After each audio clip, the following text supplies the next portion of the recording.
Hey guys, I'm going to do a quick little exercise here, and we're going to check the height of the steady rest mod that I made.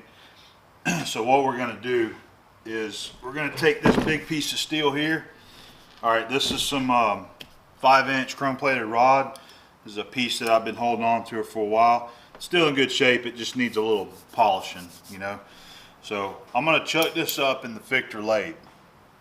We're going to set the steady rest to this once I get it true, and then we're going to transfer everything over to the Monarch lathe, and I will put this in the Monarch, true it up there, and then we're going to hang the steady rest on this piece of material since it'll be set to it, and then I'll be able to check my base plate, my adapter plate, and see what we can come up with as far as the height and everything goes. Okay. That's what I want to do. Just let's get to it. All right, I got the jaw set to 5-inch.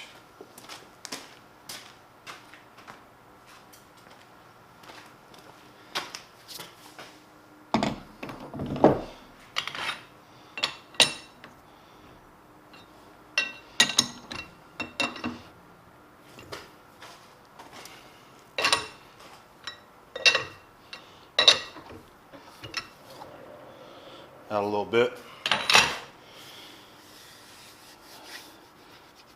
Pretty rough. I want to get it kind of close though before I try to sand it. I don't like stuff running out.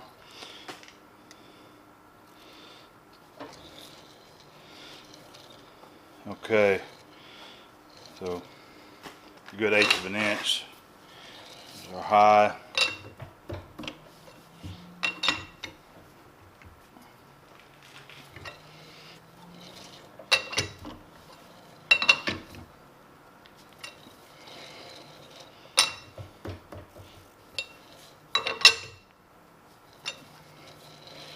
Alright, we're within about 15 now.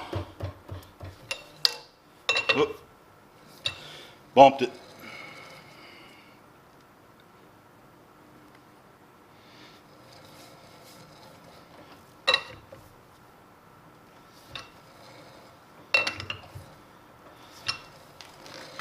Alright, that's close enough there where I'm going to take my emery cloth and we're going to polish the outside of it and get rid of all this crud and stuff.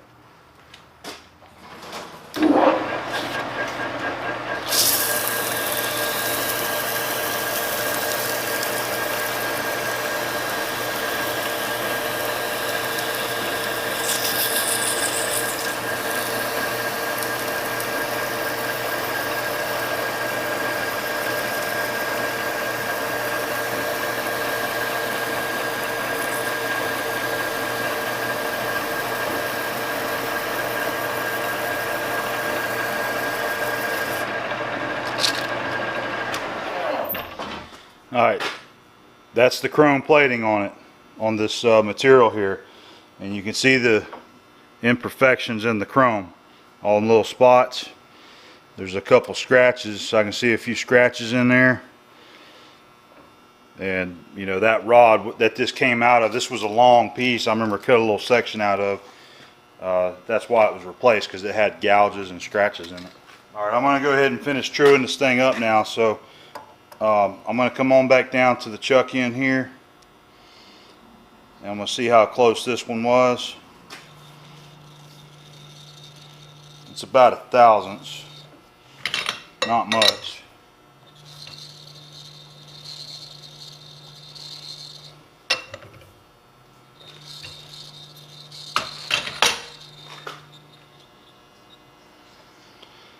We'll move down here to this end. Not bad.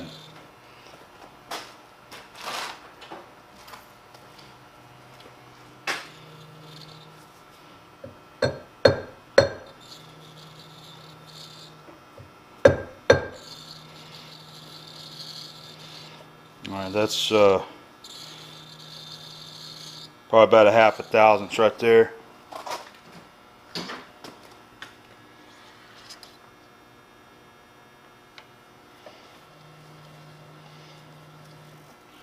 All right, so that's 1/1000.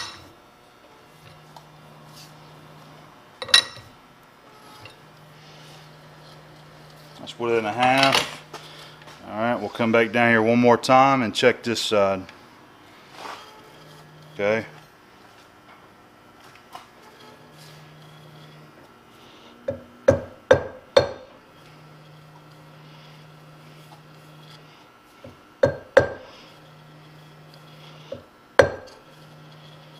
All right, that's within a 1/2,000. So, all right, we'll just leave it like there. It should be plenty good enough for what we're doing. That's basically how you indicate something long in right there anyway. You go back and forth a couple times so that you get it straight and in line. When you stick it in there and you tighten it up, you may not be straight. You might be cocked to one side and it's pinching it on the jaws. So you bump it around to get it straight. Alright, that looks good. So let me clean up and we'll get the steady rest over here and set it to it. Okay, I've wiped the ways off good and we've got the steady rest over here. I believe I've got it. No, I don't. Okay. We'll point out one thing. You've got the two jaws on this have the rollers, okay? Matter of fact, those things are pretty cruddy. I need to wipe them off. Alright, but the two bottom are rollers and the top is actually just a pad made out of bronze. I don't know if that's original or if my dad did that or what it is, but I know it's always been like that and it works okay, so we're going to leave it alone for now. Alright, let me go ahead and snug that up a little.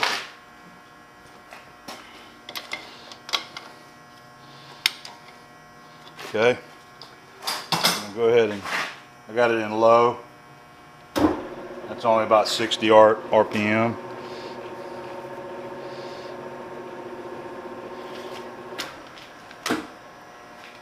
Go up to 120. Okay.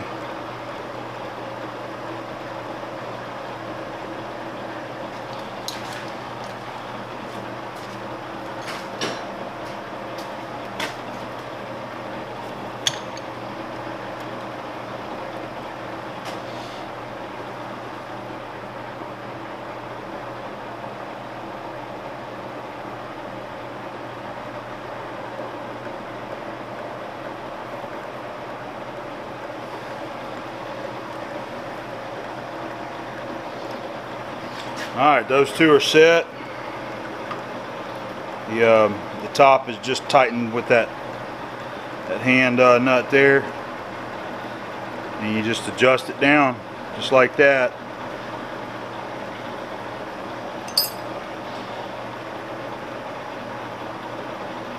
I'm not going to try to make it very tight, I'm just going to touch it and see if we can leave it right there.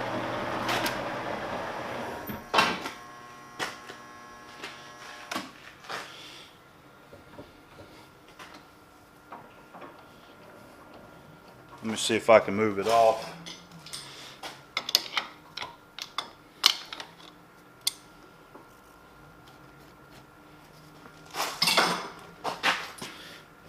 Yeah, there we go.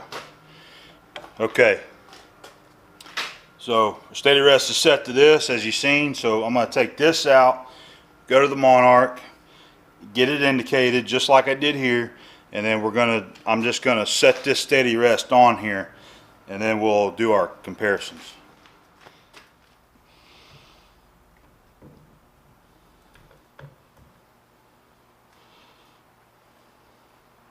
It's the first time I've ever done this, what I'm doing, so just trying to get it squared up.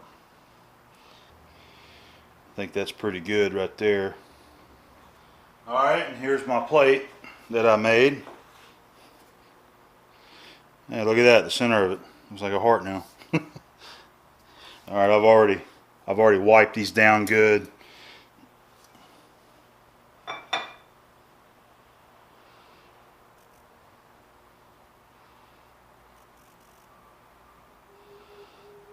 So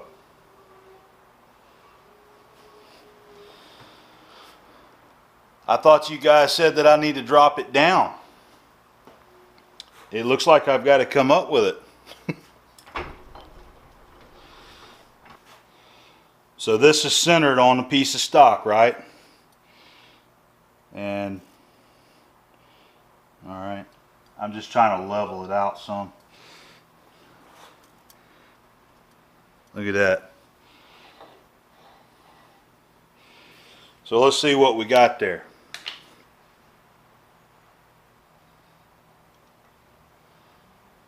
All right, that's almost a quarter there. That's almost a quarter. Wow. I guess what I need to do is I need to try to get it level, and we'll maybe we'll use some gauge blocks or some we'll stack some gauge blocks, and might have to use a feeler gauge also. It's pretty dang level. It's right at a 1/4 inch. So all right, I'll be back. All right guys, I think I've got her about figured out. What I have here is the 100 thick and the 146 thick, so that's 246 thousandths total once you stack them together. And I'm just using these as kind of like a feeler gauge, and this is the closest that I can get. There's a couple spots that it's trying to stop, but I can slide that up underneath there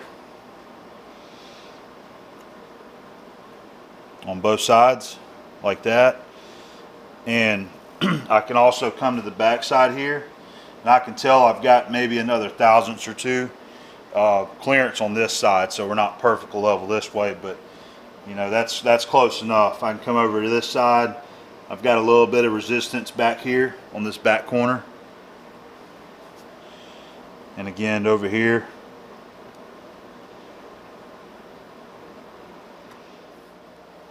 Okay, so I came back over here because, you know, it's really starting to mess with me now. So according to this centering on the Victor, it should be centered. All right, so I came over here and I measured these. Okay, say from this shoulder to the casting. All right, that's 7/8. I come over here, and that's just a shade over 7/8. This one here, just a shade under 7/8. So that's pretty centered on these being centered. Okay, now when I look at this gap here and this gap here, it's pretty far off. We've got basically 2 inches here from bottom of the casting to the material, 2 inches, and then if we come up here, you've got, say, at least 2.5. Just actually, it's a little over 2.5 right here. So that's a 1/4 inch. So it's acting like it's you know, you've got more area up here than you do at the bottom. So, you know, where I've got this thing machined at, to drop it 1/8 of an inch is actually going to make it more evenly centered on the part, I think. So I'm not sure yet, you know. I think it'll be just fine running this plate where it's at. I don't think it's imperative that this thing be absolutely dead nut zero. I mean, this is a casting. So I know for now I'm just going to go ahead and use the plate as I've got it made. If I have something come up, or if I get a chance to start on that job, we're going to use this plate here. And I'm still not sure what I'm going to do if I make another one yet. But anyway, I just wanted everybody to kind of see that, because it has been on my mind and it's still messing with me. Alright, one more time. I'm actually getting ready to set this thing with it running, but I wanted to point something out. So I went ahead and dropped it back down on my plate that I made. Okay, the bottom gap right here now is 2 3/16 right here. All right, on this top side you're at 2 5/16. Okay, so I mean, we're still talking about that 1/8 inch that we've been messing with forever. But I think I'm to the point where I'm tired of even worrying about it, and we're going to use this thing just like it is because it'll work. Forget that 1/8 of an inch. I don't care if it's high or low. We're going to use it just like it is. How about that? I'm going to go ahead and tighten this thing up, and we're going to go ahead and I want to go ahead and get it adjusted and see how it sounds and how it feels on the lathe using this 5 inch here.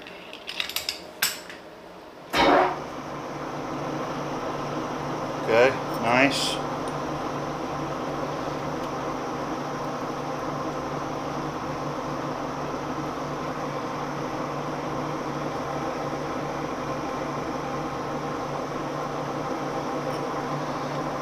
Alright, and the top, that's a little fast for that, but all you do is just take a little bit of whey oil. Oop, caught a chip in there when it was rolling, that oil.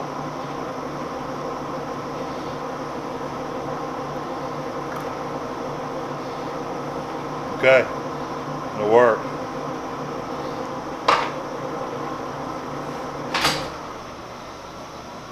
Sounds nice and smooth too.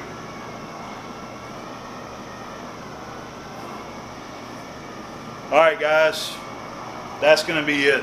We're done with this thing. We're going to use it like it is and leave it alone. Alright. Alright, we got another one of these clutch baskets to do like I've showed you before. This is belongs to the same person. This is the factory basket here, clutch basket. And you can see it, the bolts are just touching the outside of the basket there. So he asked if I would make the same model on this one I did the other. Just need to come in here with like a little radius tool and just undercut this area a little bit to give it a little clearance for the bolts. So the last time I actually chucked the basket up and indicated it, so we're not going to do it that way this time. We're going to use this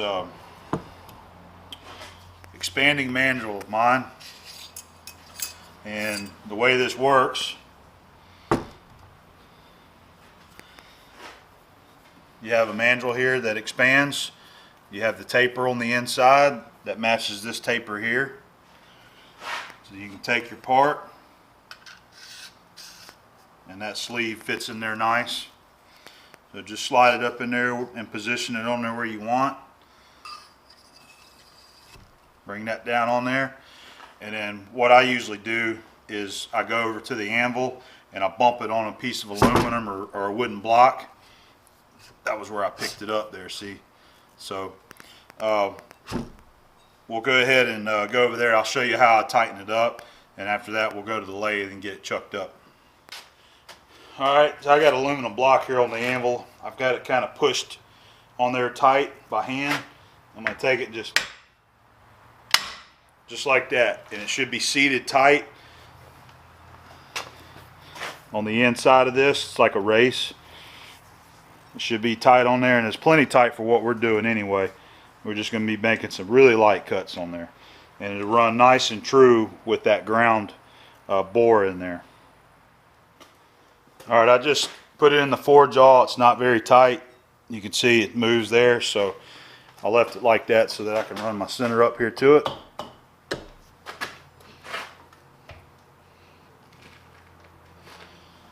Alright, I'm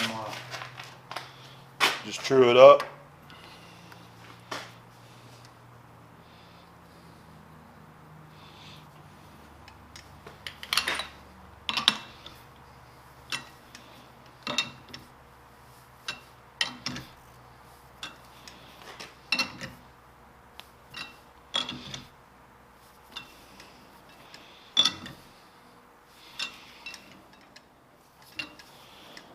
Okay, I think we're going to leave it there.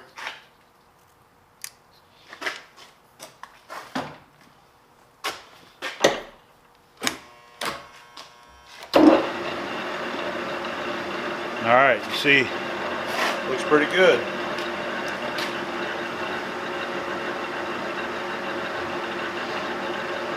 Alright, so let me find a tool and we'll go ahead and do our undercutting. Okay, I found this old high-speed tool that had a really nice radius ground on it. I've just got it kind of angled in there evenly, and I'm just lining it up on like the center point of the wear. So that looks pretty good. We're going to call that our center point. I'm going to go ahead and use this pancake mag back indicator, I'm going to set a 0, and what I'll do is I'll watch and see how far I go to one side, and we'll just kind of make it even. Alright.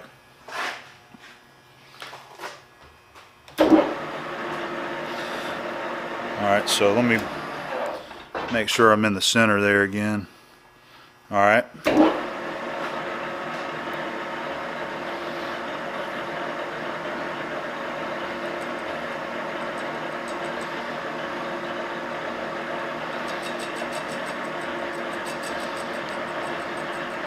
Alright, that's my 0.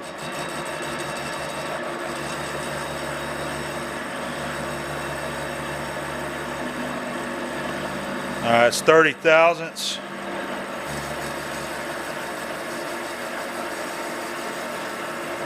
I'm going to go 16th that way, and then we'll go 16th that way.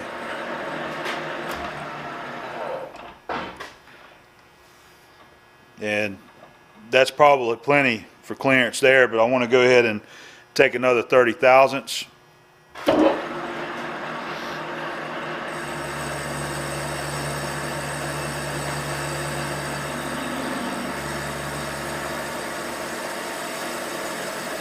Sixteenth to that side.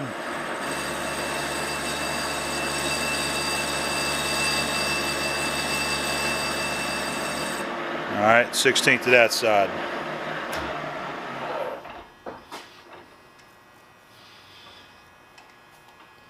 And that should be all it needs there. Just need a little bit to clean it up. Alright, to take it off, I'm just going to kind of do the same thing. I'm going to set it over upside down here, and I'm going to bump it.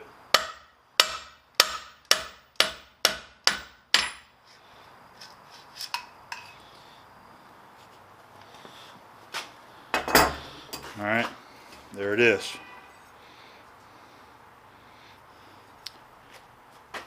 Alright guys, see you on the next one.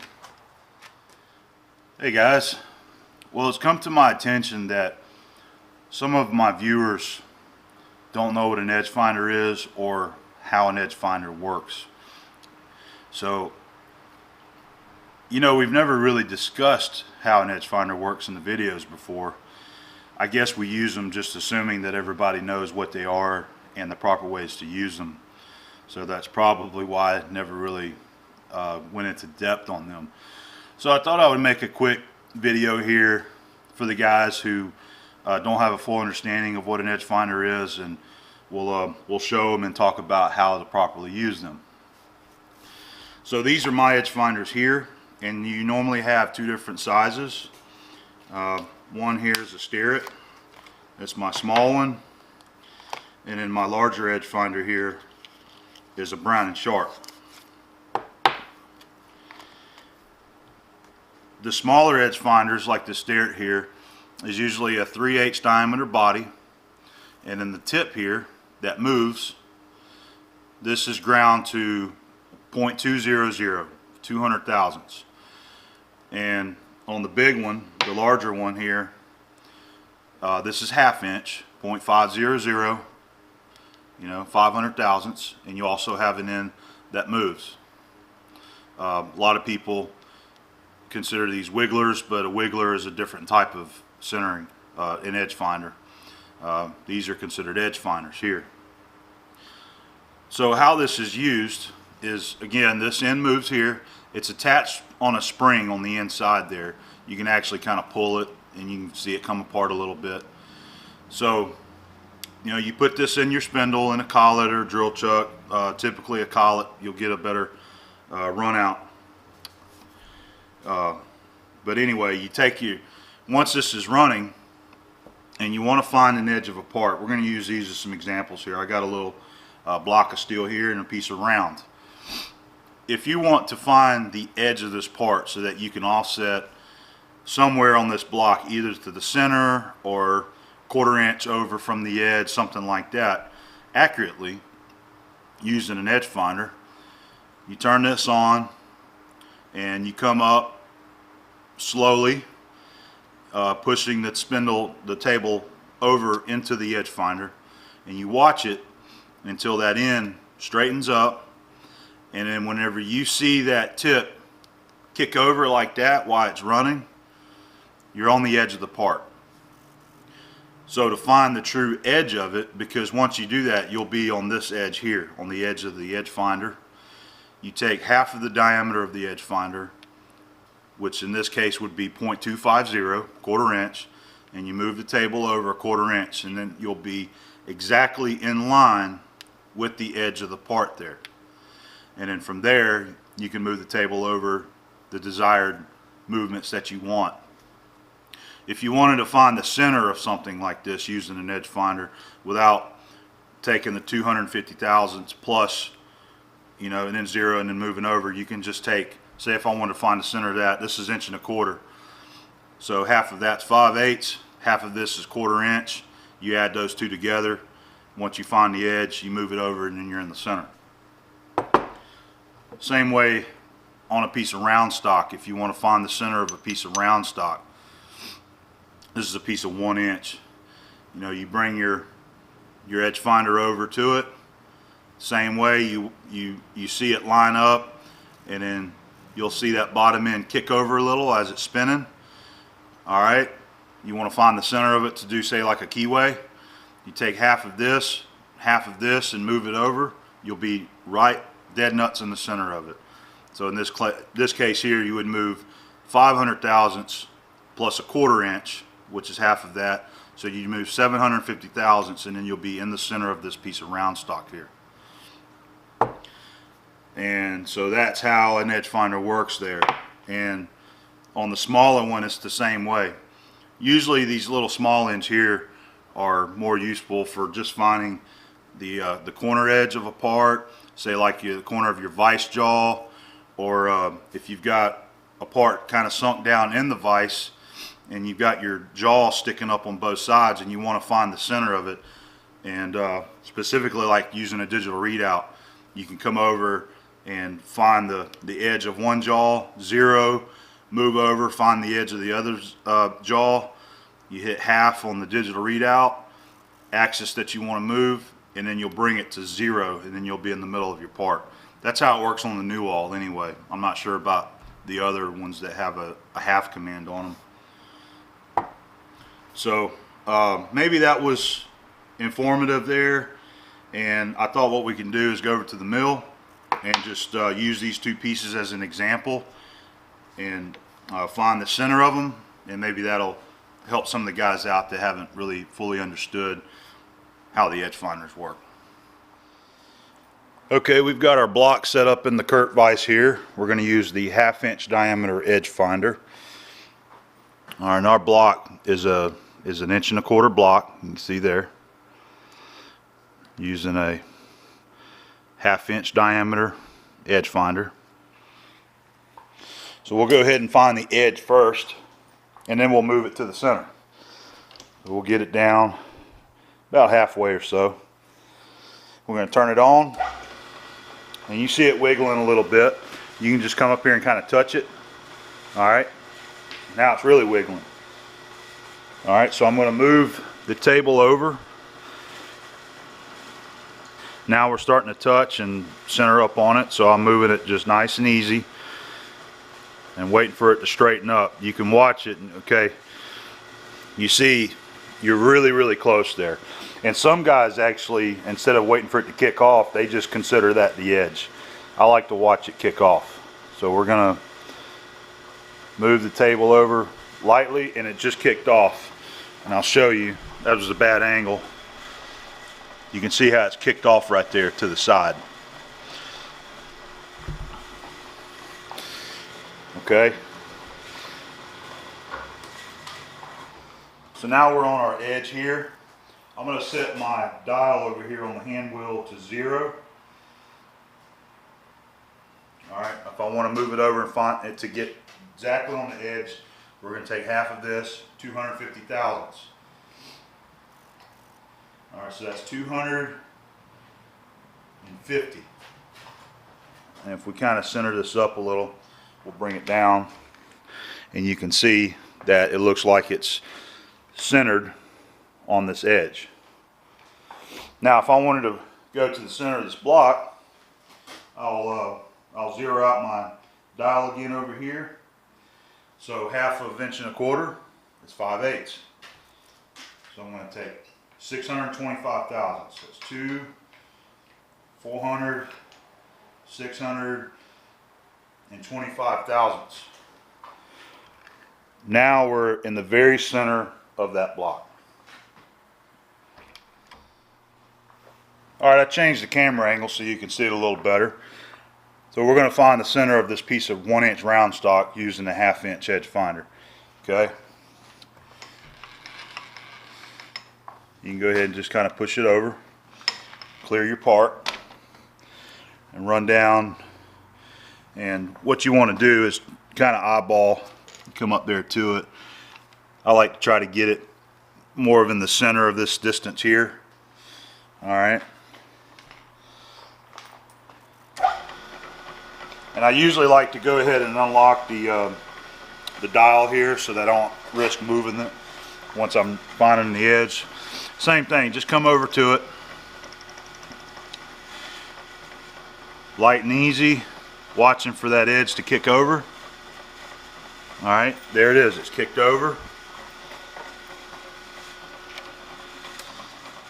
Alright, so if I want to go to the center of this, 1/2 of 1 inch is 1/2 inch, 1/2 of this is 1/4 inch. So you add those two together, move it 750 thousandths.